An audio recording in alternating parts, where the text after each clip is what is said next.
په پاکستان کې بېلابېلو سیاسي ګوندونو څلور کاله وروسته خیوات ته د پخواني وزیراعظم میاں نواز شریف د ستنېدو عمل ته بېلابېل غبرګونونه ښودلي دي. ځینو ګوندونو د هغه هرکلی کړی، وایي چې قام یې په راتګ پسې زیاتې هیلې تړلې دي. خو ځینو نورو ګوندونو بیا هغه د خیوات طاقتور پوځ سره په ساز باز تورن کړي او د قامي مجرم په نوم یې بللی دی. د خپلې څلور کلنې خودساخته جلاوطنۍ ختمولو وروسته د حالي په ماښام د پاکستان لاهور ښار کې را جوړې شوې د هرکلي جلسې ته نواز شریف خپله وینا کې د نور کله برعکس په اسټابلیشمنټ یا پوج هیڅ رقم نیوکه نه ده کړې او ویلي دي چې هغه د انتقام نه بلکې په ګډه د کار کولو تمنا لري. د نواز شریف خیوات ته په راستنېدو او جلسې ته په وینا خپل غبرګون کې پاکستان تحریک انصاف ګوند هغه د قامي مجرم په نوم یاد کړي او ویلي دي چې هغه د لندن پلان په اساس په عدالتي فنا کې وطن ته راستون شوی دی. تحریک انصاف ګوند په خپل یو بیان کې ویلي چې د عدالتونو نه په سزا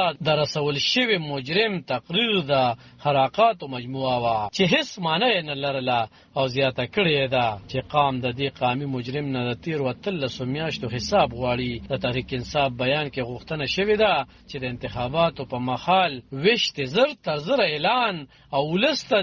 د خپلې فیصلې کولو حق ورکړل شي. د نواز شریف د رور شهباز شریف سره په تیر مرکزی حکومت کې اتحادی ګوند پاکستان پیپل پارټي هم د نواز شریف په وینا نیوکه کړي او ویلي چې نواز شریف ته پکار و چې د انتخاباتو خبره یې کړې و خو هغه په خپل وینا کې د انتخاباتو په اړه هیڅ ونه ویل. د پاکستان مسلم لیگ ګوند مشر چودري شجاعت حسین هم خیوات ته پر راستنېدو نواز شریف ته هرکلی ویلي دي او په خپل یو بیان کې ویلي چې ولس په نواز شریف پسې زیاتې هیلې تړلې دي. هغه ویلي چې دا مخالمل ته د یووالي یو جوړ جاړ ضرورت دی او نواز شریف ته به د معیشت د بحاله او د ګرانۍ ختمولو لپاره مهنت کول وي. په کال 2013 کې چې کله د پاناما په قضیه کې د نواز شریف حکومت ړنګ شو او عدالت ورته د ایوان پیړ او العزیز یا په قضیو کې د قید سزاګانې ورولې وي نو نواز شریف په خامخال د خپل حکومت ختمولو تور په پوج لګولې وو. پخوانی وزیر اعظم نواز شریف په کال 2019 کې د علاج لپاره لندن ته لتګ وړاندې د العزیز یا په سټیل میل په مقدمو کې د